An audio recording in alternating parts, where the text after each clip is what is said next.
Present బాగా trend అవుతున్న cut work బుట్ట హ్యాండ్స్ని ఈజీగా నార్మల్ హ్యాండ్స్ లాగే ఎలా కట్ చేసి స్టిచ్ చేసుకోవాలో ఈ వీడియోలో నేర్చుకుందాం. ఫస్ట్ నార్మల్ బుట్ట హ్యాండ్స్కి ఎలాగైతే మెజర్మెంట్ తీసుకుంటామో ఆ విధంగా మెజర్మెంట్ తీసుకొని స్లీవ్ అనేది కట్ చేసుకోవాలి. కింది వైపున పట్టి ఎంత సైజులో అయితే పెడతామో, కొంతమంది చిన్నగా పెట్టుకుంటారు పట్టి, కొంతమంది పట్టి సైజు కొంచెం 3 ఇంచెస్ అలా పెట్టుకుంటారు కదా. మనకి ఇష్టం బట్టి పట్టి అనేది తీసుకోవాలి. నేనైతే 3.5 ఇంచెస్ తీసుకుంటున్నాను.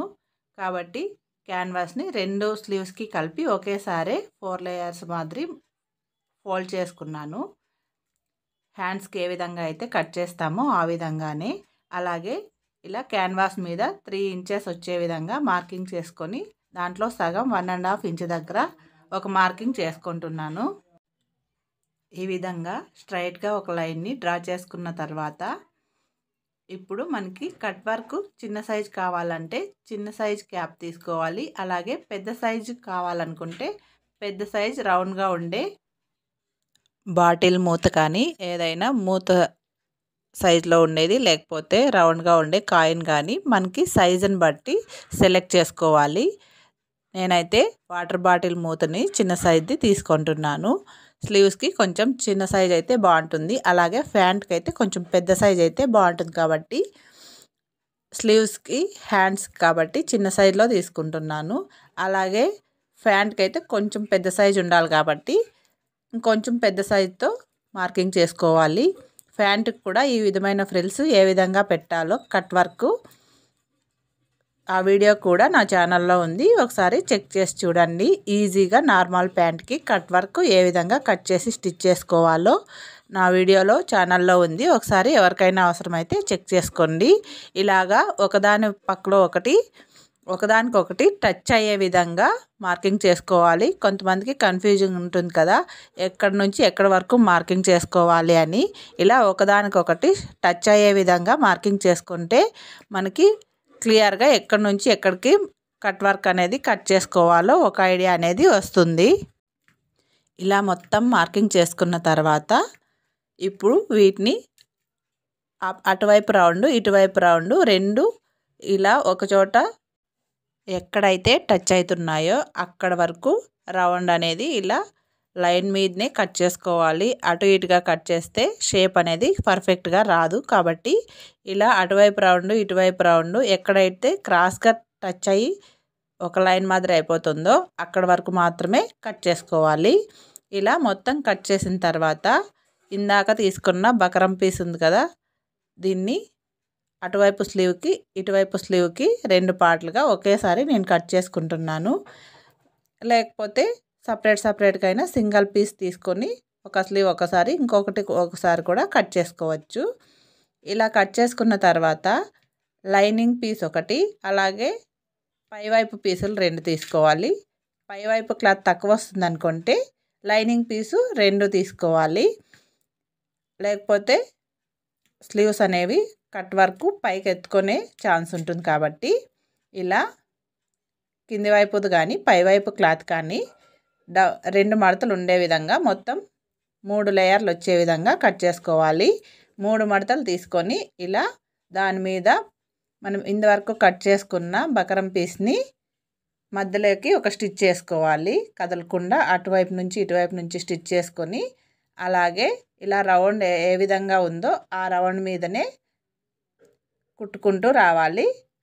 కుట్టిన తర్వాత దాన్ని ఇలా చివర్లు కట్ చేసి తిరగేసుకుంటే మనకి అందమైన ఎంతో నీట్గా ఉండే ఈ విధంగా కట్ వర్క్ అనేది రెడీ అయిపోతుంది. ఇలా కట్ వర్క్ని మొత్తం స్టిచ్ చేసిన తర్వాత ఎక్కడా కూడా కట్ చేసిన రౌండ్ మీద నుంచి సైడ్కి వెళ్ళకూడదు, షేప్ అనేది పర్ఫెక్ట్గా రాదు. కాబట్టి ఇలా మనం ఏ విధంగా రౌండ్ అయితే కట్ చేసామో ఆ రౌండ్ మార్కింగ్ మీదనే స్టిచ్ అనేది నిదానంగా మిషన్ కుట్ని తిప్పుకుంటూ క్రాస్గా వేసుకోవాలి.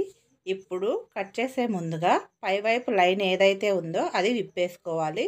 లేదంటే ఈ కట్ వర్క్ అంతా కట్ చేసిన తర్వాత అయినా సరే పైవైపు క్లాత్ కదలకుండా వేసాం కదా, ఆ కుట్టుని విప్పేసి తిరిగేసుకోవాలి. లేకపోతే తిరిగేసెక్కి ఆప్షన్ ఉండదు కాబట్టి తిరగేసుకోవాలి. ఇలా మొత్తం కట్ వర్క్ని జాగ్రత్తగా కట్ చేసుకున్న తర్వాత ఇప్పుడు ఇందాక వేసిన కుట్టుని ఈ విధంగా బకరం పీసు చినగకుండా, ఎందుకంటే అది బకరం చాలా స్మూత్గా ఉంటుంది కాబట్టి అది చిరిగే ఛాన్స్ ఉంటుంది. అలా ఉండకుండా పెద్ద కుట్టు పెట్టి వేసుకోవాలి. చూడండి, ఈ విధంగా ఓపెన్ చేయడానికి రాదు కాబట్టి ఈ స్టిచ్ అనేది మనము పెద్ద కుట్టు పెట్టి వేసుకొని దాన్ని తిరగేసే ముందుగా దాన్ని విప్పేసి క్లాత్ అనేది తిరగేసుకోవాలి. లేకపోతే అటు ఇటు జరుగుతుంది కాబట్టి ఈ విధంగా స్టిచ్ అనేది వేసుకోవాలి. విప్పేటప్పుడు కూడా చాలా జాగ్రత్తగా విప్పాలి. ఇప్పుడు దీన్ని ఇలా రివర్స్ ఫోల్డ్ చేసుకొని స్టిచ్ అయినా వేసుకోవచ్చు, లేకపోతే అలాగే అయినా ఉంచుకోవచ్చు. ఇక్కడ రివర్స్ చేసేటప్పుడు ఎక్కడైనా సరే కుట్టు సరిగ్గా పడకపోయినా ఈ విధంగా వెనుక వైపుకి తర్వాత ఫోల్డ్ చేసుకొని ఇలా రఫ్ చేసుకొని ముందుగానే స్టిచ్ చేసుకోవాలి. లేకపోతే ఇలా ఓపెన్ అయ్యే ఛాన్స్ ఉంటుంది కాబట్టి జాగ్రత్తగా స్టిచ్ అనేది వేసుకోవాలి. ఇలా తిరిగేసిన తర్వాత ఇటువైపు స్టిచ్ వేసుకొని బుట్ట హ్యాండ్స్ని రెడీ చేసుకోవాలి. బుట్ట హ్యాండ్స్ కోసం పై వైపున మనం ఎంతైతే క్లాత్ వదులుకుంటామో దాన్ని సిద్ధం చేసుకొని దానికి దీన్ని అటాచ్ చేస్తే సరిపోతుంది. ఈ క్లాత్ని నేను లైనింగ్తో అటాచ్ చేసి ఈ విధంగా 5 లేదా 6 ఇంచులు మన ఇష్టం ఎంతైతే స్లీవ్ పెట్టుకుంటామో అంత ఈ విధంగా ఒకవైపు నుంచి ఎక్కువ క్లాత్ తీసుకొని ఫోల్డింగ్ అనేది పెట్టుకుంటున్నాను. క్లాత్ ఎక్కువగా ఉంది కాబట్టి ఇలా అన్నీ ఒకవైపుకే ఫోల్డ్ చేసుకొని పై వైపును కూడా సేమ్ అలాగే ఒత్తుగా వచ్చే విధంగా స్లీవ్స్ అనేది బుట్ట హ్యాండ్స్ అటాచ్ చేసుకోవాలి. ఇలా స్టిచ్ చేసిన తర్వాత పైన కింద కూడా దీన్ని అటాచ్ చేసుకోవాలి. ఇలా పై వైపున కింద వైపున మొత్తం కుంచె అనేది పెట్టేసిన తర్వాత అన్నీ సమానంగా ఉన్నాయో లేదో ఒకసారి చెక్ చేసుకొని ఈ విధంగా సమానంగా వచ్చే విధంగా పై వైపున కూడా ఫోల్డింగ్స్ అనేది పెట్టుకోవాలి. అలాగే ప్యాంటు కూడా ఏ విధంగా కట్ చేసి స్టిచ్ చేసుకోవాలో ఈజీ మెథడ్లో నా ఛానల్లో ఉంది. ఎవరికైనా అవసరం ఉంటే ఒకసారి చెక్ చేసుకోండి.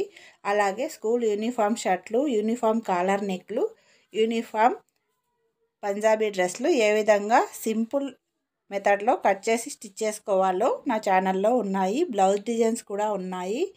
అలాగే లాంగ్ ఫ్రాకులు కూడా ఈజీ మెథడ్లో ఏ విధంగా కట్ చేసి స్టిచ్ చేసుకోవాలో కూడా ఉన్నాయి. ఒకసారి నా ఛానల్ని చెక్ చేయండి.